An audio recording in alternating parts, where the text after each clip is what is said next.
요한계시록 2장 2절로부터 24절부터 2장 24절로부터 29절까지 말씀입니다. 다 같이 읽겠습니다. 시작. 두아디아에 남아있어 이 교훈을 받지 아니하고 소위 사탄의 깊은 것을 알지 못하는 너희에게 말하노니 다른 짐으로 너희에게 지울 것이 없노라. 다만 너희에게 있는 것을 내가 올 때까지 굳게 잡으라. 이기는 자와 끝까지 내 일을 지키는 그에게 만국을 다스리는 권세를 주리니 그가 철장을 가지고 그들을 다스려 질그릇 깨뜨리는 것과 같이 하리라. 나도 내 아버지께 받은 것이 그러하니라. 내가 또 그에게 새벽별을 주리라. 귀 있는 자는 성령이 교회들에게 하시는 말씀을 들을지어다. 아멘. 예. 오늘 사도 요한의 행복의 뿌리를 8번째 시간 나누고자 합니다. 그가 행복의 뿌리를 내렸던 아버지는 어떤 분이신지 그 아버지에 관계된 말씀을 다루고 있습니다. 바로 하나님 아버지께서 이제 받은 것, 아버지께 받은 것이라는 제목의 말씀을 나누고자 합니다. 우리 그리스도인들은 우리 주님께서 다른 짐을 지우지 않는다는 사실을 믿어야 합니다. 다른 짐. 여기 오늘 본문에 나오죠. 나는 다른 짐을 너희에게 지울 것이 없노라. 이렇게 말씀하지 않습니까? 다른 짐을 지우지 않는 것입니다. 우리는 정말 주님이 오히려 수고하고 무거운 짐진 자들아 다 내게로 오라. 마태복음 11장 28절에 이렇게 말씀하지 않습니까? 오히려 수고하고 무거운 짐을 주님이 대신 짊어져 주겠다고 내게로 오라고 말씀하시잖아요. 내 멍에에 들어오기만 해라. 내가 메고 갈 테니까 라고 이렇게 말씀하시는 겁니다. 오히려 다른 짐을 지우지 않는다는 거예요. 그런데 왜 우리가 예수 믿으면서 마치 부담스럽게 생각하고 예수 믿는 것이 왜 짐스럽게 생각하냐는 거죠. 그것은 주님이 짐을 지어서가 아닙니다. 예수 믿어서 성경도 봐야 되고 예수 믿어서 기도도 해야 되고 예수 믿어서 또 우리가 해야 될 게 뭐 있나요? 예배도 주일날 와야 되나요? 이렇게 그런 것들이 부담이 될 수 있는 거죠. 왜 부담이 될까요? 당신의 짐을 주님께 맡기지 않았기 때문입니다. 그런 것들이 부담이 되고 힘들다고 한다면 주님은 당신을 불러내서 그 짐을 대신 짊어져 주려고 했는데 오히려 당신은 정말 더 무거운 짐을 짊어지고 거기에다가 정말 기도하는 것까지 얹고 거기에다가 예배 드리는 것까지 얹고 거기에다가 성경 읽는 것까지 얹으니 얼마나 힘들겠어요? 힘든 거죠. 주님은 짐을 져주려고 한 것이 아닙니다. 다른 짐을 지우려고 하는 거 아닙니다. 다른 짐이 없습니다. 나오라는 겁니다. 그 짐을 진 상태로. 수고하고 무거운 짐을 진 상태로 나오라는 겁니다. 거기에다가 다른 짐을 얹어서 너 어렵게 기도도 하루에 3번씩 해야 돼. 하루에 7번씩 해야 돼. 이렇게 짐 주려고 한 것이 아니라는 겁니다. 다른 세상 종교는 그렇게 다니엘은 3번씩 기도하고 정말 그 이슬람 거기는 7번씩 이렇게 기도하지 않습니까? 이렇게 기도하는데 정말 그렇게 그런 율법을 얹어주려고 한 것이 아니라는 겁니다. 그런 율법을 얹어주고자 하면 오히려 그렇게 율법처럼 느껴지는 것들을 다 주님이 대신 짊어지려고 하는 건데 나오지는 않고 나와서 그분께 그 짐을 얹어줘야 되거든요. 어떻게 얹을 수 있을까요? 그분의 멍에에 가입하셔야 되는 겁니다. 그러면 그분의 멍에를 가입하면 그분이 다 지고 가시는 겁니다. 대신. 우리는 덩달아 가는 겁니다. 그 멍에 밑에서. 그런데 내가 그 멍에를 벗어나는 순간에 그 무거운 짐은 또 다시 내가 져야 합니다. 신기하죠? 그러니까 그 멍에를 떠나지 말라는 겁니다. 내 멍에를 메고 내게 배우라고 그러시잖아요. 그 멍에를 메고 주님께 배우셔야 되는 겁니다. 그 멍에를 떠나는 순간에 당신은 또 짐스러운 거예요. 오늘 아침에 이제 학교를 가면서 또 짐스럽게 느낄 겁니다. 아이 지긋지긋한 거 언제 그만두는가? 당신은 여전히 주님의 멍에를 떠나서 공부하고 있는 거예요. 주님의 멍에 밑에서 공부한다면 지긋지긋하지 않습니다. 주님 멍에 아래서 쉬면서 공부할 수 있는 거예요. 참 쉼을 통하여 가볍게 공부할 수 있는 거예요. 그런데 그게 공부하는 게 짐스럽습니까? 주님 멍에를 떠났다는 증거가 되는 거예요. 당신 아침에 출근하면서 짐스럽습니까? 어? 당신이 짐스럽다면 주님 멍에를 떠나서 지금 가고 있는 거예요. 그렇게 출근하고 있는 겁니다. 그러면 당신은 여전히 이방인과 똑같은 거예요. 그러니까 이방인들 다 지겨워. 아이고 정말 그 목구멍이 포도청이지 하고 끌려간다고요. 에? 주님의 멍에에 가입하십시오. 즐거울 것입니다. 왜? 주님이 짐을 져주시니까. 어떻게 짐을 져주실까? 주님이 여기서 멍에, 여기 멍에라는, 한국의 멍에는 하나짜리 멍에거든요. 여기 멍에라는 할 때 배경의 멍에는 2마리가 끄는 멍에입니다. 2마리가. 그러니까 주님께서 말과 소가 함께 멍에할 수 없다 하는 게 같은 종류가 멍에해야 되는 거거든요. 달리하게 되면 막 지각기 통제가 안 되는 거예요. 그래서 갈 바를 알지 못하게 되죠. 주님의 멍에에 우리가 가입해서 주님은 마지막 아담이시고 우리는 첫 아담에 속한 자들이잖아요. 그러니까 같은 부류인 겁니다. 그래서 그 멍에에 가입을 해야 되는 거거든요. 그러면 주님이 메고 가는 거 우리가 맬 거 없습니다. 저도 키가 제 나이 또래에서는 키가 적은 편이 아닌데 젊은 날에 장례치러 가면 운구를 하지 않습니까? 운구를 하는데 장례에서 운구를 하면 키 큰 사람은 손해예요. 아니면 이렇게 꾸부리고 가야 돼. 한 번 거창에 그 장례치러 가는데 거창에 그 산을 올라가거든요. 그 운구 관을 들고서 올라가는데 얼마나 힘든지. 그러면 키가 작은 사람은 덩달아 가는 겁니다. 이렇게 손도 이렇게 하고 가는니다. 손도 이렇게 하고. 근데 우리는 손이 막 이렇게 해서 어깨가 기울게 들거든요. 왜? 키가 작은 사람은 이렇게 들어서 손만 얹고 가는 거 똑같아요. 사실 뭐 든다고 들겠지만, 똑같은 원리입니다. 주님이 막강한 힘을 가지고 우리를 정말 멍에를 메고 앞에 끌고 가기 때문에 우리는 그냥 키가 적어서 그냥 가는 겁니다. 덩달아서 그 밑에서. 그러나 내가 거기서 벗어나는 순간에 그 멍에를 벗어 내가 또 내 모든 무겁고 수고한 짐을 다 온통 다 치는 거예요. 거기다가 그것만 짓나요? 정말 여러분 학교에 공부하는 짐도 지죠. 또 학교에 직장에 일하는 짐도 지죠. 모든 걸 다 치고 가니 얼마나 힘들게 해서 지겹죠. 저 같아도 그럴 것 같습니다. 주님의 멍에 함께해서 지고 가시길 바랍니다. 그러면 쉼을 얻는다라고 이렇게 성경은 말씀하고 있습니다. 우리 모두도 이렇게 쉼을 얻을 수 있도록 깨어있는 주의 성도가 되시기를 예수님의 이름으로 축원합니다. 할렐루야. 그래서 우리가 정말 그 멍에를 벗어나는 순간에 다시 고통의 짐을 지고 가는 거예요. 그렇게 되어서는 안 되지 않겠습니까? 아니 예수 믿는다고 하면서 왜 정말 교회 갈 때 마음하고 직장 갈 때 마음이 다르면 왜 교회 갈 때 마음하고 학교 갈 때 마음이 다릅니까? 달라서는 소용이 없잖아요. 또 교회 갈 때 마음과 또 올 때 마음은 또 다릅니까? 일주일 또 금방 지날 텐데 지겹다 지겨워 이러면서 돌아가는 사람들 예배 끝나자마자 당신은 교회 갈 때 마음과 또 나갈 때 마음이 다른 이유가 뭔지 아십니까? 갈 때는 그의 멍에 밑으로 들어가는 거예요. 그런데 나올 때는 그 멍에서 벗어나는 겁니다. 나오는 순간부터. 그러니까 그 일주일 살 때도 지겹게 느껴지기 시작하는 거죠. 짐으로 느껴지는 겁니다. 주님은 분명히 말했죠. 나는 다른 짐으로 너희에게 지울 것이 없다고 했습니다. 다른 짐으로 지울 것이 없다는 거예요. 그렇기 때문에 우리는 주님 앞에서 이 다른 짐에 대해서 우리가 초점을 두고 잘 생각할 필요가 있는 거죠. 그게 구약의 많은 율법 이와 같은 대표적인 짐이거든요. 그래서 신약에 오면서 주님이 이런 주님이시기 때문에 구약의 많은 율법을 다 이제 주님의 이름으로 폐하고 사도행전 15장 28절 보게 되면 네 가지만 얘기하고 있는 거죠.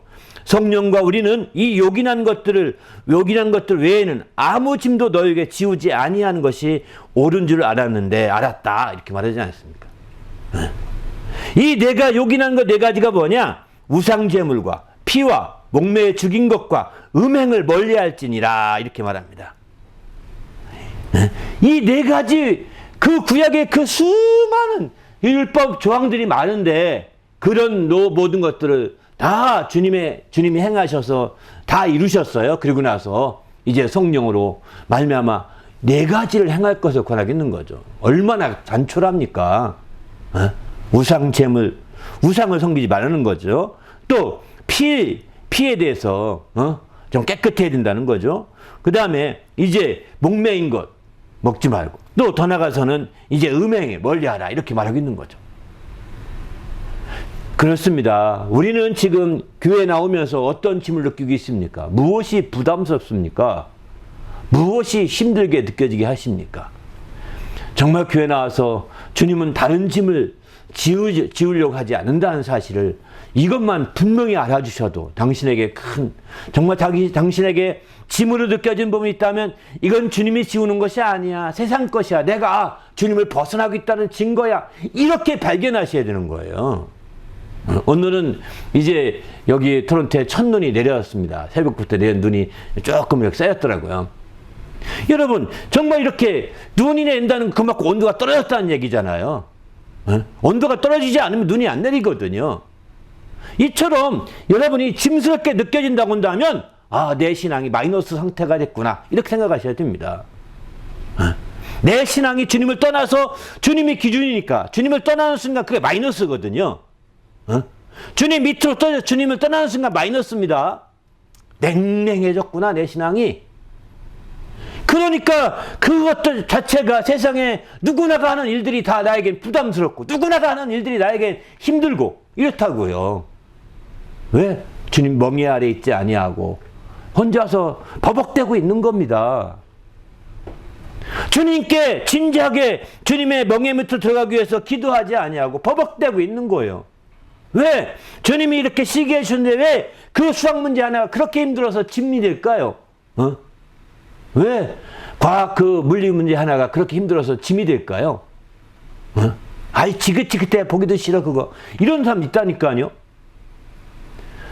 이것은 짐이 되는 순간에 당신은 그리스도 안에서 공부하기보다는 그리스도 밖에서 마이너스 상태에서 공부하니 얼마나 춥겠어요.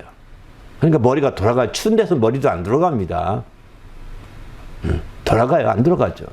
그러니까 작은 문제 하나가 지긋지긋하고 심지어 그 문제 때문에 그 과목 전체가 지긋지긋하고 그 과목 전체가 지긋지긋하다 보니까 공부 자체가 지긋지긋하고 이렇게 되는 거예요. 하나하나 주님의 멍에 밑으로 가져오시길 바랍니다. 할렐루야. 그러면 당신은 참으로 쉼을 얻게 될 것입니다. 그러면 주님이 다른 짐을 지지 않게 하기 위해서 우리가 다른 짐을 어떻게 해야 되느냐? 성경의 오늘 요한계시록 2장 25절 보면은 너희에게 있는 것을 내게 올 때까지 굳게 잡으라 이렇게 말합니다. 너희에게 있는 것을 내게 올 때까지 굳게 잡으라는 겁니다. 그러니까 우리가 다른 짐을 지지 않게 이거 굳게 처음 너희에게 있는 것 다시 말해서 우리가 처음부터 가진 것이라는 뜻입니다. 그것을 굳게 잡으라는 겁니다. 여러분이 처음 들었던 그 믿음, 처음 들었던 그 복음 이게요 가장 기본이고 가장 엑기스와 같은 겁니다.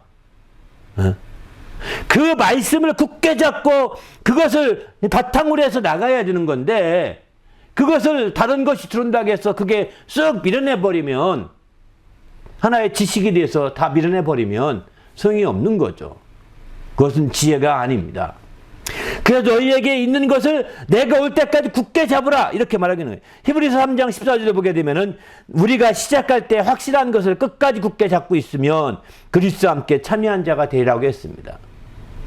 너희에게 있는 것이라는 것은 우리가 시작할 때 받은 것, 시작할 때부터 우리가 있게 된 것 이런 것들을 의미하게 되는 거예요.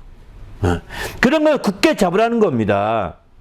그러면 마침내 이제 정말 그리스도와 함께 참여한 자가 된다. 또 요한계시록 3장 11절 보면은 내가 속히 오리니 내가 가진 것을 굳게 잡아 아무도 내 멸류관을 빼앗지 못하게 하라 했습니다. 내가 처음부터 가지고 있는 그것을 굳게 잡아서 멸류관을 빼앗지 못해. 이것이 없으면 멸류관이 빼앗길 수 있다는 겁니다. 그렇게 많이 수고했어도, 그렇게 많이 봉사했어도, 그렇게 많이 헌신했어도, 그렇게 많이 드려졌어도 다 말짱 황일 수가 있는 거예요.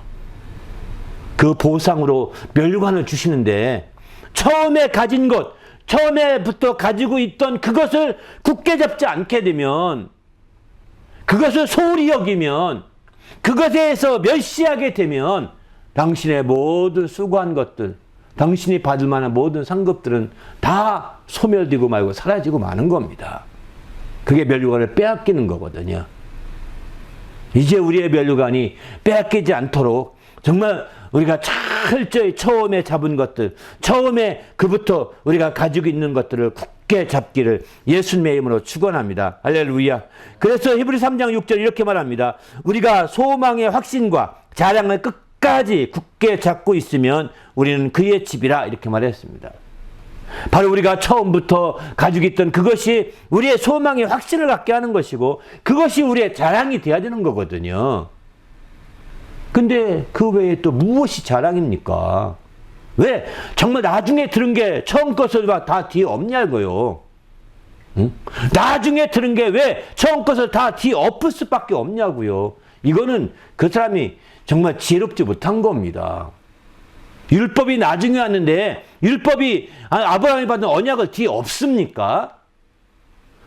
그럴 수가 없는 거예요. 아브라함의 언약은요, 율법이 있기 전부터 있었고 율법이 없어진 후에도 있고 계속 이어지는 거거든요. 아브라함을 통해 모든 복이 모든 자들에게 임할 것을 말하고 있지 않습니까? 똑같습니다. 우리가 처음 아브라함이 받았던 언약과 같이 우리가 처음 가지고 있고 처음부터 가지고 있었던 그것이 우리에게 소망의 확신이요 자랑거리가 되어야 되는데, 왜? 나중에 들은 어떤 지식이, 나중에 들어온 다른 복음, 나중에 들어온 다른 예수, 이런 것들로 인해서 다 뒤집어지냐고요. 얼마나 당신이 그 처음 것을, 당신에게 있는 걸 잡고 있지 않다는 증거잖아요. 그것이 당신에게 확실하게 잡혀 있다면 나중에 들어온 것으로 뒤집혀질 리가 없는 겁니다. 그러면 나중에 30년 뒤에 나중에 들어온 것이 뒤엎으면 그중에 30년 전에 가진 게 다 헛장이라는 거잖아요. 다 무의미해지는 거잖아요. 무가치해지는 거잖아요. 이건 아니지 않습니까? 왜 사람들이 그렇게 허술한지 몰라요. 자기 단속을 안 해요. 정말 주님 앞에서 철저히 정말 처음부터 가지고 있는 그것을 굳게 잡으셔서 이제 당신의 수고하고 애썼던 모든 상급을 빼앗기지 않기를 바랍니다. 더 나가서 그리스도와 함께 참여한 자가 되지 않겠습니까? 바로 그의 집에 다들게 되는 것이죠. 우리도 이런 뒤에도 올라온 축복을 함께 누리는 성도가 될 수 있기를 예수님의 이름으로 부탁을 드립니다. 할렐루야. 그런데 오늘 성경에 보게 되면 나도 내 아버지께 받은 것, 여기에 이런 말씀하시죠. 내 아버지께 받은 것, 이라고 표현하는데, 성경에 우리 주님이 이와 같이 다른 짐을 주지 아니하시면서 이제 하나님께 주신다고 약속하신 것이 있습니다. 주시리라, 주신다. 특별히 하나님의 아들에게 주신다고 할 때도 그냥 나중에 추가로 주시다 편이 없거든요. 처음부터 주셨다고 보셔야 됩니다. 추가로 준 것이 아닙니다. 처음부터 가지고 있는 걸 굳게 잡으려고 했는데, 하나님의 아들도 마찬가지입니다. 이 땅에 오실 때 처음부터 가진 걸 굳게 잡는 것입니다. 그때 처음부터 가진 걸 굳게 잡을 때 그건 뭐냐면 그저 이 땅에 육신이 되어 오셔서 어느 날 30년 좀 사신 후에 그때 시작할 때 그때부터 처음 시작한 거냐? 우리는 이 땅에서 그렇게 시작했지만 주님은 하나님의 품속부터 시작하지 않았습니까? 항상 창세로부터 아버지와 함께 누렸던 영화로서 이렇게 표현하고 있는 걸 보지 않습니까? 처음부터 가졌던 것을 굳게 잡으신 분이 주님이십니다. 그리고 그것으로 영화롭게 되기를 간절히 요한복음 10장을 이렇게 강구하고 있는 걸 보거든요. 이처럼 우리 주님께서 아버지께 그에게 주셨는데, 그래서 그가 내가 받은 것이 있다고 말씀하시는데, 그가 주실 때 그 주신 것, 받은 것 중에 처음부터 다 받은 것이지, 처음부터 다 주신 것이지, 나중에 추가로 너 열심히 잘하는 거 보면 또 추가로 더 줄게, 좀 잘하네, 더 열심히 굉장히 뜻대로 살려고 하는데 더 얹어줄게, 그런 편이 하나도 안 나옵니다. 어려 창세로부터 아버지와 함께 가졌던 영화, 다 그분과 함께 연결된 것을 다 보지 않습니까? 이런 측면에서 볼 때 우리가 처음부터 가진 것을 굳게 잡으라는 것은 우리 주님이 그렇게 해서 우리에게 참으로 본을 보여주신 거라고 볼 수 있는 거죠. 그래서 우리도 처음부터 가지고 있는 것을 굳게 잡을 때 그분과 같이 그분과 함께 참여할 수 있는 거예요. 같은 행보를 걸었기 때문입니다. 다르게 갔더라면 그분의 그 행진에 참여하지 못했을 것입니다. 그래서 이제 처음부터 가진 것을 정말 특별히 우리에게는 이제 이 땅에 태어났을 때 우리가 내가 태어나고 싶어서 태어난 사람 누가 있습니까? 그러니까 우리는 태어난 것 자체도 하나님께서 이 태어남 삶을 주셨다고 믿으셔야 되는 거죠. 그렇지 않습니까? 비록 내가 예수 믿어서 하나님께서 주신다고 하는 것을 나중에서 내가 알았지만 하나님이 먼저 주고 계셨던 거예요. 여러분 정말 회개하면 하나님이 죄를 사해 주신다라는 말씀을 나중에 우리는 알았지 않습니까? 예수 믿으면서 알게 된 거죠. 그런데 사실은 내가 태어나기 전에 이미 다 용서해 주셨더라고요. 그렇지 않습니까? 그러니까 이 처음부터 가진 것이 무엇인지를 계속 알아야 되는 거예요. 처음부터 우리도 어쩌면 정말 우리가 받은 모든 많은 축복들이 처음부터 받은 것일 수 있는 거거든요. 그것을 모르기 때문에 그것을 굳게 잡으려고 하지 않는 것이죠. 그것을 안다면 어쩌면 굳게 잡으려고 하지 않겠습니까? 그걸 모르니까 아주 하찮게 여기고 또 그것을 아주 무시하고 멸시하는 그런 단계까지 가는 거죠. 우리 모두도 주님 안에서 이제 철저히 정말 처음부터 우리가 받은 것, 가지고 있는 그것을 그대로 주님 앞에 정말 끝까지 굳게 잡으시길 바랍니다. 할렐루야. 그래서 주님 앞에 참으로 주님과 동참하고 우리의 상급을 뺏기지 않고 또 마침내 그의 집에 이를 수 있는 성도가 되시기를 다시 한번 부탁드립니다. 할렐루야. 그러면 성경에 우리 주님께 하나님 아버지께서 그 하나님의 아들에게 주신다고 하신 말씀이 어떤 것이 있느냐? 아마 10가지 정도 이렇게 볼 수 있는 것 같습니다. 그러니까 요한복음만 보면 요한복음에 이 분명히 말하는 먼저는 만물을 다 그의 손에 주셨다 이렇게 말하거든요. 또 심판의 권세를 주셨다 이렇게 말합니다. 세 번째는 더 큰 증거를 그에게 주셨다 이렇게 말합니다. 주셨다는 겁니다. 또 말할 것과 이룰 것을 명령해 주셨다. 이렇게 예수님은 직접 이렇게 말씀하죠. 말할 것과 친히 명령해 주셨으니 이렇게 표현하지 않습니까? 또 만민을 다스릴 권세를 주셨다 이렇게 말씀하고 오늘 본문도 보면 이제 얘기 나오죠. 내가 만국을 다스릴 권세를 받았다 이렇게 하지 않습니까? 주님이 주셨으니까 받는 거죠. 또 세상 중에서 사람들을 주셨다. 이게 사람들이라는 건 제자들을 주셨다는 뜻입니다. 이 사람들을 내게 주셨다고 그러시거든요. 제자들을 붙여주신 겁니다. 제자들을. 또 말씀을 주셨다. 아버지께 내게 주신 말씀들 이렇게 표현하죠. 말씀들을 주셨다. 요한복음 10장 8절에. 또 이제 8번째는 아버지의 이름을 주셨다고 이렇게 말씀합니다. 내게 주신 아버지 이름이라고 이렇게 표현하죠. 9번째는 영광을 주셨다. 내게 주신 영광이라고 표현해요. 아버지의 영광을 내게 주신 영광이라고 표현합니다. 또 이제 마지막 한 가지 11장 요한복음 18장 11절 보게 되면 고난의 잔을 주셨다 이렇게 말합니다. 예수께서 베드로 들어 18장 11절 보면은 이르시되 칼집에 꽂으라. 아버지께서 주신 잔을 내가 마시지 아니하겠느냐 하시니라. 아버지께서 잔을 주셨는데 이 잔이 뭐냐? 십자가에 죽기까지 하는 고난의 잔인 것이죠. 그래서 다른 복음서에 보게 되면 아버지여 할 수만 있으면 이 잔이 내게 지나가기 원합니다. 이렇게 표현도 하십니다. 그러나 내 뜻대로 마옵시고 아버지 내 원대로 마옵시고 아버지 원대로 되기 원합니다. 라고 이렇게 기도하시잖아요. 그것을 그는 받아들이는 것이죠. 그 외에도 많은데 이제 마태복음에는 누가복음이나 또 이제 그 마가복음에서 이렇게 주셨다는 표현이 내게 주셨다는 표현이 이렇게 정말 뚜렷하게 나오지 않는데 이 마태복음엔 2가지가 더 나옵니다. 아버지께서 모든 것을 내게 주셨다. 마태복음 11장 27절 이렇게 말씀하시죠. 또 마태복음 28장 18절 그분이 승천하기 직전에 말씀하신 말씀입니다. 하늘과 땅의 모든 것을 내게 주셨다. 이렇게 말씀하십니다.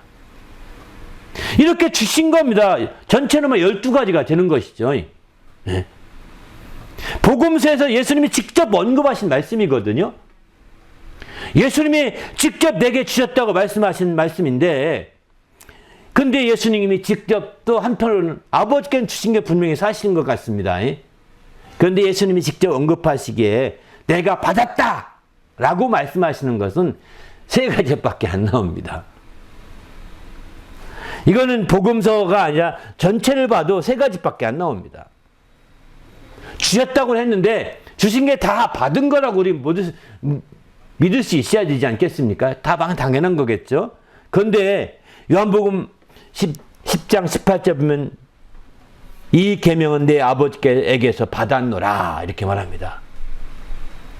이 계명은 아버지께 받아. 이거는 주님의 고난의 순잔을 통해서 자기가 이 주님의 정말 온 백성의 죄를 짊어지고 죽을 것을 말하는 거거든요. 이 계명을 받았다. 이렇게 이건 분명히 받았다는 거예요.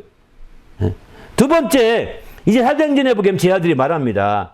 이제 성령에 증가하면서 하나님이 오른손으로 예수를 높이시며 그가 약속하신 성령을 아버지께 받아서 이렇게 표현하죠. 약속하신 성령을 아버지께 받았다. 그리고 우리에게 부어주신 것이다. 이렇게 말합니다. 성령을 아버지에게서 받았다는 것입니다. 이렇게. 또 한 가지 오늘 본문에 보게 되면 2장 26절이죠. 이렇게 말씀하죠. 바로 이런 말씀하십니다. 만국을 다스릴 권세를 주리니 27절 보면은 바로 내가 아버지께 받은 것이다. 이렇게 말하죠. 만국을 다스릴 권세를 주셨다. 그리고 그걸 주리니 내가 그것을 받았다. 이렇게 말하는 겁니다. 이것이라는 것은 바로 만국을 다스릴 권세를 받았다. 이런 뜻입니다. 이 3가지만 직접적으로, 물론 이제 그 첫 번째하고 마지막 요한계시록 말씀 예수님이 직접 입으로 하신 말씀이거든요. 직접 그분이 입으로 하신 말씀이시고, 반면에 사도행전은 제 아들이 한 얘기죠. 제 아들이 한 얘기죠. 이렇게 예수님이 직접 받았다고 하는 것들은 이 3가지 더 찾아보면 잘 안 보이더라고요. 아직 제 눈에는 못 찾았습니다. 하나님께서 주셨다고 한 말씀은 복음서 중심으로 볼 때는 이거 12가지가 되는데, 최소한도로 더 많을 수 있습니다. 최소한도로 12가지가 되는데, 반면에 그분이 받았다고 하는 말씀은 신약 전체를 통해서 최소한도 3가지밖에 안 보입니다. 이 차이가 무엇을 의미할까요? 여러분, 그냥 무턱대고 주셨으면 다 받았겠죠. 다 받았죠. 이렇게 말할 수 있지만 이 차이를 느끼셔야 합니다. 그 차이는 뭐냐면 다른 게 아닙니다. 아버지께서 주신 것이 그렇게 많지만 그 중에서 자기가 크게 느껴지는 부분은 3가지밖에 없다는 거죠. 예수님에게 크게 느껴지고 그게 크게 느껴서 그것은 받았다고 주신 것이 다 포함된 얘기에 받았다는 것은요. 그죠? 주셨으니까 받는 거 아니겠습니까? 그런데 그게 크게 느껴지는 것은 3가지라는 거예요. 사실 예수님이 4분의 1밖에 확인이 안 되잖아요. 그죠? 예수님의 12가지 중에 3가지니까 4분의 1밖에 안 되지 않습니까? 근데 우리는 어떤지 모르겠습니다. 우리가 하나님이 주셨다는 거 얼마나 잘 알고 있습니까? 여러분이 정말 기도하면 다 응답해 주셨다면 다 받나요? 기도하면 주리라 했는데 다 받나요? 받고 있습니까? 4분의 1도 못 받을 거려. 주리라고 하신 말씀에 성경은 내가 주면 내가 너에게 주되 안겨주고 또 후히 되어 눌러서 안겨주겠다까지 했는데 내가 실제 받은 것은 얼마나 되십니까? 이 갭이 굉장히 크다는 거예요. 어쩌면 예수님보다 우리는 더 클 수밖에 없는 거죠. 예수님에게도 4분의 1의 어떤 그런 수치에 대해서 차이가 있는 것처럼 예수님은 아마 다 주신 걸 다 받아서 다 누리고 다 이렇게 했었을 겁니다. 표현만 못했었겠죠. 그죠? 표현할 수 있는 기회가 없어서 그렇게 표현이 안 됐을 뿐이지 다 분명히 받은 건 사실입니다. 그러나 표현된 것만 본다면 이렇게 거기에 차이가 느껴지는 것처럼 우리도 마찬가지라는 거예요. 우리가 하나님께서 주신 것은 많지만 우리가 실제 받았다고 그래서 내가 받아서 간증하는 것은 몇 가지가 없잖아요. 여러분 간증해 보셨나요? 여러분 받은 것 간증해 보셨습니까? 간증하는 건 주신 것에 비해서 지극히 적다는 거예요. 그만큼 우리가 주님의 주신 것을 진작에 생각하면서 주님의 주신 것을 소중하게 여기면서 그것을 내가 누리고 살지 못하고 있다는 것이죠. 그것을 내가 누리고 살고 있다면 다를 것입니다. 그럼 부담이 없죠. 그걸 누리고 살지 못하니까 부담스럽고 짐스럽고 어렵고 그런 겁니다. 왜 이런 갭? 어쩌면 4분의 1의 갭이 아니라 그런 차이가 아니라 우리는 400만 분의 1의 차이일지도 모르겠어요. 아니 어떤 사람들 아예 주셨다는 건 저도 알아요. 그런데 받았나요? 글쎄요. 이런다니까요. 글쎄요. 그럽니다. 우리는 주님 안에서 정말 철저히 주님이 주신 것들이 정말 내 삶 속에 누릴 수 있기를 예수님의 이름으로 축원합니다. 할렐루야. 바로 주님이 주신 것들은 우리의 삶 속에 누리고 나갈 때 내가 이걸 받았다 이렇게 말할 수 있는 겁니다. 누리지 못하면 그걸 힘입지 못하면 내가 받았다 할 수 있겠습니까?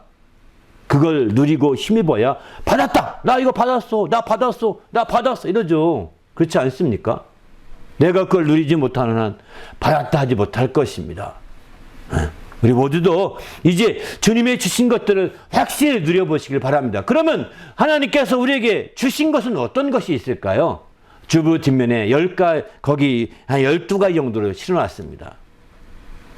주부 뒷면에.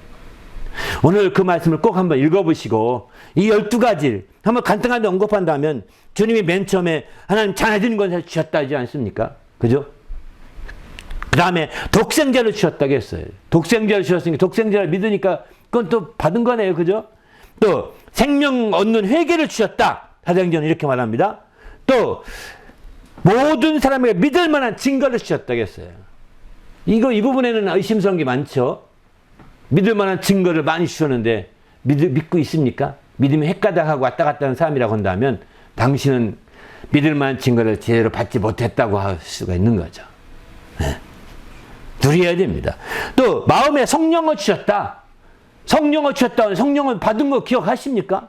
받은 게 분명하십니까? 그럼 받았다는 개념이 없는 거예요. 주셨나? 그런가 하면 아닌 겁니다. 애매모호한 게 없는 거예요.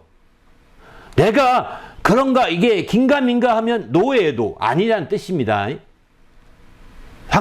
내가 체험한 건 확실한 겁니다. 놓을 수가 없는 거예요. 거기서 지금 흔들린다면 당신 처음 가진 것을 다 빼앗긴 것과 똑같은 거예요. 그걸 굳게 안 잡는 것과 똑같아요. 그걸 굳게 안 잡으니까 다른 뒤에 온 것으로 밀려가고 파묻혀버리는 겁니다. 이거 심각한 다 왜 그런 현상이 일어나느냐? 다른 짐, 예수님이 정말 예수님께 짐을 맡기지 못한 결과인 거죠.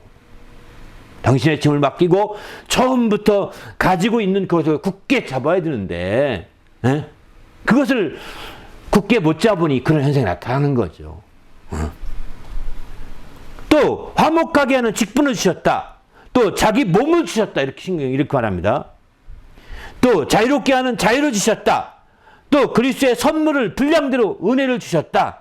은혜를 주셨는데 그 선물의 분량대로 은혜를 주셨다는 거예요. 사람들에게 선물을 주셨다. 또 자기를 대속물로 주셨다. 생명과 경건에 속한 모든 것을 주셨다라고 마지막에 베드로는 이렇게 증언하고 있습니다. 생명과 경건에 속한 모든 것을 주셨다. 또 그 외에도 많이 있을 겁니다. 여기 빠진 것 중에 한 가지가 하늘에 속한 신령한 복을 주셨다. 이렇게 하죠. 주셨다. 에베소 나온 말씀이죠. 그 말씀도 기억이 나네요. 정말 그 말씀을 주셨다는 이렇게 많습니다. 이런 말씀들을 우리가 온전히 하나님이 주셨음을 아시고 믿음으로 정말 받아들이시길 바랍니다. 그걸 누리시면 그때부터 난 받았다 라고 간증할 수 있게 되는 겁니다. 그걸 못 누리면 받았다 할 수가 없는 거죠.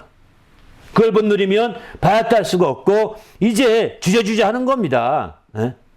이제 우리 모두도 그걸 누려서 받았다 할 수 있는 성도가 되시기를 예수님의 이름으로 축원합니다. 할렐루야. 바로 그러면 아버지 하나님께 받은 것, 우리가 받은 것으로는 어떤 것들이 있느냐? 요한복음 14장 21절은 아버지께 사랑을 받을 것이요. 나를 사랑한 내 계명을 지키면 나 사랑을 받을 것이요. 사랑을 받을 수 있게 여긴 받았다기보다는 받을 것이라고 했습니다. 또 요한 2서 1장 4절에 보게 되면은 아버지께 받은 계명이다. 새 계명은 아버지 하나님으로부터 받은 계명인 거죠. 아들을 통해 받은 계명인 거죠. 또 하나님께로부터 받은 성령, 고린도전서 6장 19절 이렇게 말합니다. 또 하나님께 받은 자기의 은사도 이게 고린도전서 7장 10절을 말합니다. 또 하나님께 받은 말씀, 하나님께 복을 받음, 또 하나님으로부터 온 영을 받음, 하나님의 복음을 위탁받음, 재물, 그 다음에 구약에서는 대표적으로 재물과 부유와 존귀를 하나님께 받았다라고 전두서 6장 2절 이렇게 말씀합니다. 구약의 대표적인 거예요. 신약에서만은 한 8가지 정도만 제가 찾아봤는데, 또 주에서께 받은 사명, 이런 표현도 있죠. 사도행전 20장 24절 보게 되면 이렇게 받은 게 있습니다. 받았다라고 말하는 것 그만큼 그에게 크게 다가왔다는 뜻입니다. 그가 느끼고 있고 그가 체험하고 있고 그가 경험하고 있는 그런 것들을 이렇게 말하게 되는 거죠. 그러나 그렇게 해서 마침내 그는 간증할 수 있고 떳떳하게 말할 수 있는 상태가 됐을 때 받았다라고 하는 거죠. 그러나 주님이 주신 것 훨씬 더 많습니다. 여기도 보면 12가지, 13가지 주님이 주신 것이 하나님이 주신 것이 많이 나오는데 그중에서 겨우 8가지, 9가지 이렇게만 우리가 찾아지잖아요. 훨씬 적습니다. 이거는 다 제자들이 하는 얘기잖아요. 제자들이 그렇다는 거예요. 제자들도. 그럼 우리는 어떻겠습니까? 우리는 더 말할 것도 없는 거죠. 그런 차원에서 볼 때 우리가 하나님이 주셨다는 말씀이 있으면 그걸 붙들고 기도 제목 삼으셔야 합니다. 또 받았다 받을 것이다 라고 이 미래형으로 말하는 말씀이 붙들고 기도하셔야 됩니다. 그래서 그것이 내게 정말 이루어지고 경험이 되고 체험되어서 간증할 수 있을 때 내가 받았다, 나 이거 받았습니다. 그럴 때 당신은 순교하기까지 당신의 목숨 내줄 수 있는 믿음을 가진 거가 되는 것이죠. 이런 믿음이 없으면 세상에 정말 주님의 명예에 가입하지 않고 혼자서 외롭게 사는 사람과 똑같은 겁니다. 주님의 명예에 가입한 자로서 이렇게 받은 것이 많기를 예수님의 이름으로 축원합니다. 할렐루야. 그래서 주님 안에서 새롭게 되신다면 우리 하나님이 얼마나 기뻐하시겠어요. 이렇게 되는데 어느 성경에 보면 또 주님께서 이렇게 말하죠. 내가 받은 것이 있다 이렇게 말하면서 하신 말씀이 이제 25절에 보면 이제 올 때까지 굳게 잡아라 이렇게 말씀하시고 그 다음에 이기는 자와 끝까지 내 일을 지키는 그에게 만군의 사할 권세를 주니 바로 이것은 바로 내가 받은 것이다. 나도 그러한 것이다. 이렇게 말씀하시고 그 다음에 거기서 멈추지 않습니다. 이기는 자에게는. 그걸 뭐냐면 그에게 새벽별을 주리라고 말씀하십니다. 만국을 다스릴 권세를 주는 것으로 끝나지 아니하고 새벽별까지 주신다는 겁니다. 새벽별은 뭘까요? 새벽별은 알다시피 금성을 갖게 말하게 됩니다. 금성인데 이 금성이 그 하늘에 떠오르게 되면 다른 하늘의 별 중에 가장 밝은 별이라고 합니다. 가장 밝은 별이라고. 그러니까 다 뚜렷하게 느껴질 정도라고 합니다. 이 어둠의 가장 밝은 별이 된다는 거죠. 그러니까 그런데 이 새벽별을 나중에 성경의 요한계시록에 보게 되면 이제 바로 예수님이 새벽별이다 라고 이렇게 요한계시록 20장 16절에 이렇게 말합니다. 요한계시록 20장 16절 나는 다윗의 뿌리요 자손이니 요한계시록 22장 16절입니다. 하반절을 보게 되면 나는 다윗의 뿌리요 자손이니 곧 광명한 새벽별이라. 예수님이 그렇게 말씀하십니다. 그 예수님을 주겠다. 그 예수 믿기는 사람이 예수님을 준다는 말은 좀 희한하지 않습니까? 그죠? 이미 예수 믿는 자들이 이긴 자라는 것은 이미 예수 믿고 있어서 정말 목배임 받을 만큼 이긴 자들이거든요. 근데 그들에게 새벽별을 준다는 것은 알다시피 다시 예수를 주겠다. 이게 아니라 예수님이 새벽별이라고 광명한 새벽별이라고 했던 것은 무슨 의미냐면 이 세상은 다 어둠이 가득한 곳이거든요. 세상은 어둠이 가득하다는 걸 여러분 모르시나요? 햇빛이 있으니까 어둠 마치 환하니까 환한 것 같은데 아닙니다. 태양이 빛이 비쳐서 태양이 있는 곳만 좀 훤할 뿐입니다. 전 우주로 본다면 아주 흑암이 가득한 곳입니다. 별이 있는 곳마다 조금 빛이 나는 것 뿐이지 이게 다 어둠이 가득한 곳입니다. 어둠이 가득한 이 세상. 그래서 이 세상을 가리켜서 음부라고 표현하지 않습니까? 어둠이 정부가 있는 곳이라고 표현하고 있지 않습니까? 바로 이제 이 어둠이 가득한 곳에 예수님이 오셨어요. 새벽별로 오신 것과 똑같은 거예요. 광명한 빛으로 그분이 오신 것입니다. 나는 그래서 다윗의 뿌리요 이 땅에 빛으로 온 세상에 빛으로 온 자다라고 말하는 거예요. 나는 광명한 새벽별이라는 것은. 그래서 이 땅에 빛으로 비치면서 내가 있는 동안엔 빛이 있으니 빛의 자녀가 되라고 주님이 요한복음에 많이 말씀하시잖아요. 내가 있는 동안 빛이 있으면 실족하지 않게 될 것이다. 이런 말씀 많이 하시고요. 바로 예수님이 새벽별로서 어둠이 가득한 곳에 가장 밝은 빛으로서 가장 밝은 별처럼 비춘다는 거예요. 너희가 바로 이제 정말 아버지께 받은 만국의 열쇠를 다스리는 권세만이 아니라 이렇게 세상에 가장 밝은 빛으로 비추게 될 것이다. 이렇게 말씀하고 있는 거죠. 어디에 있든지 밝게 비추게 될 것이다. 라고 말씀하십니다. 요한 다니엘서도 보면 이렇게 말합니다. 너희를 옳은 대로 인도하였으면 별처럼 하늘의 별처럼 빛나리라. 이렇게 말씀하거든요. 옳은 대로 인도하는 자들. 바로 이들이 이긴 자들이 바로 옳은 대로 인도하는 자들이죠. 그런 자들을 별처럼 밝게 빛나게 한다는 겁니다. 이렇게 말씀도 하십니다. 바로 이렇게. 그런데 또 한 가지 재밌는 것은 사단을 가리켜서 타락한 천사죠. 사단을 가리켜서 너 아침의 아들 계명성이요 라고 표현합니다. 이 계명성이 뭐냐면 새벽별이라는 뜻이거든요.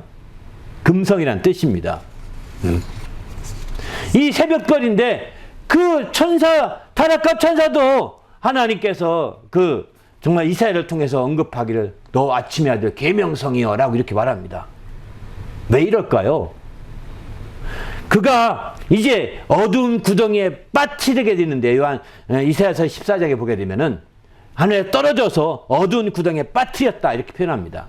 구덩이 맨 밑에 빠뜨리다 이렇게 표현하고 있거든요. 그러니 구덩이 맨 밑에 빠지니 얼마나 어둡겠습니까? 그런데 그 빠뜨리는데 그가 그 어둠에서 이제 그가 빛날 거라는 거예요. 그래서 왜 빛나느냐? 요한 고린도 후서 11장 14절에 보게 되면은 사단도 자기를 광명한 천사로 가장한다고 했습니다. 사단도 자기를 광명한 천사로 가장한다는 거예요. 광명의 천사로. 자기도 빛나는 천사로 가장한, 그가 거기에 빠뜨릴 때 그가 정말 하늘에서 그 광명 빛나는 천사였는데 그 빛의 일부분을 가지고 도망간 것처럼 보이는 거예요. 가장한다는 거예요. 빛나는 천사처럼. 그러니까 그 어둠이 가득한 곳에 마치 빛나는 것처럼 빛이 조금이라도 있게 된 거죠. 그래서 광명한 천사로 가장하기 때문에 가장된 계명성이라고 볼 수가 있는 거예요. 가장된 샛별이라고 볼 수 있는 거예요. 그렇지만 그 어둠 속에서 빛나는 것 보면서 너는 가장된 샛별이구나. 아침에 아들 계명성이고 이렇게 표현하고 있는 거죠. 그런데 말이죠. 그곳에 하나님의 아들이 오실 때 이 세상에 어둠이 지배하고 있는 이곳에 하나님의 아들이 오시게 되니까 이 가장된 계명성은 사라져버리고 만 거죠. 참된 새벽별이 오게 되니까 가장된 새벽별은 빛을 잃어버린 겁니다. 가장된 새벽별은 그 정체가 다 드러났고 빛을 잃어버리고 그 존재가 무의미해지고 만 것이죠. 그래서 마침내 예수님이 참된 새벽별로 지금도 비추고 있는 것입니다. 깜깜한 밤에도 그분은 새벽별로 비추고 있는 것입니다. 낮에도 새벽별로 비추고 있는 것입니다. 우리가 그의 나라 갈 때까지 정말 그분은 우리의 새벽별이 되어서 가장 밝게 비춰서 그분을 기준 삼아 살 수밖에 없게 살 수 있도록 인도해 주시는 거죠.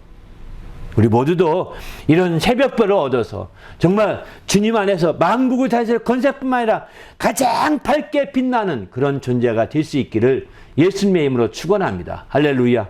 그러면 이렇게 아버지께서 만국을 다스릴 권세를 주시고 새벽별까지 주시는 그 아버지께 우리가 온전히 행복의 뿔 내리면 어떤 행복의 열매 맺을 수 있을까요? 우리는 그 행복의 열매가 승리라고 하는 행복의 열매를 맺을 수 있는 것이죠. 만국의 열쇠를 가지고서 어떻게 승리할 수 있을까요? 철장으로 마침내 막 그저 깨부순다는 겁니다. 네? 철장으로 막 깨부수면서 이제 그 놀라운 승리의 역사가 나타나게 되는 것이죠. 우리도 주님 안에서 이런 놀라운 주님의 역사를 체험할 수 있길 바랍니다. 거기에다가 드디어 이제 정말 그 숨겨질 수 없는 아주 밝게 빛나는 새벽별처럼 숨겨질 수 없는 행복을 누릴 수 있다는 것입니다. 그 열매가 맺혀지는 거죠. 세상은 행복을 있어도요 숨깁니다. 왜냐하면 나줘 이렇게 할까봐 숨기잖아요. 이 로또로 당첨된 사람이 있으면 쫓아서 다 손버린다고 하지 않습니까? 다 손버린다고 그래요. 그럴까봐 다 모든 거 팔고 도망가는 사람도 있다고 그럽니다. 그러나 세상의 행복은요 나눠주려고 하지 않아요. 자기만 독식하려고 하거든요. 그러니까 공개적으로 드러내지 않습니다. 나타나지 않습니다. 그냥 어떻게 하다 보니까 조금 드러날 뿐인 거죠. 그런데 하나님의 행복, 정말 우리 이와 같이 정말 우리에게 모든 것을 주신 그 아버지께 행복의 뿔 내려서 우리가 행복해진다면 그 행복은요 밝히 드러나고 공개되는 행복이 된다는 거예요. 얼마나 행복하면 이렇게 되겠습니까? 그리고 그것을 나누어주면 또 소멸된다면 그렇게까지 않겠죠. 나누어주면 소멸된다면 그렇게 안 할 텐데 왜? 세상의 행복이 나눠주면 소멸되잖아요. 내가 돈을 행복했는데 돈을 나눠줘 보십시오. 행복이 소멸되잖아요. 그런데 하나님의 이 빛나는 행복은 바로 승리를 통하여 빛나는 이 행복은 나눠주면 나눠서 더 풍성해지는 겁니다. 소멸되거나 없어지지 않는다는 것이. 그러기에 우리는 정말 이런 참된 행복을 누릴 수 있도록 아버지 하나님께 받은 것이 무엇인지를 확실하게 알고 그리고 마침내 이제 그것을 온전히 누려서 전부 다 참된 행복을 누리는 성도가 되시길 바랍니다. 그리고 우리에게 주신 그분께 정말 우리가 행복의 뿔 내려서 이와 같이 놀라운 승리의 행복, 더 빛나는 행복, 함께 나눌 수 있는 공개된 행복을 여러분이 누려서 정말 주님 앞에 온전히 설 수 있는 성도가 되시기를 예수님의 이름으로 축원합니다. 할렐루야. 함께 기도하다 하나님 오늘 또 주의 말씀을 따라 우리 심령이 새롭게 되게 하시고 마침내 주님의 참된 행복으로 풍성한 삶이 될 수 있도록 인도해 달라고 간절히 기도하겠습니다.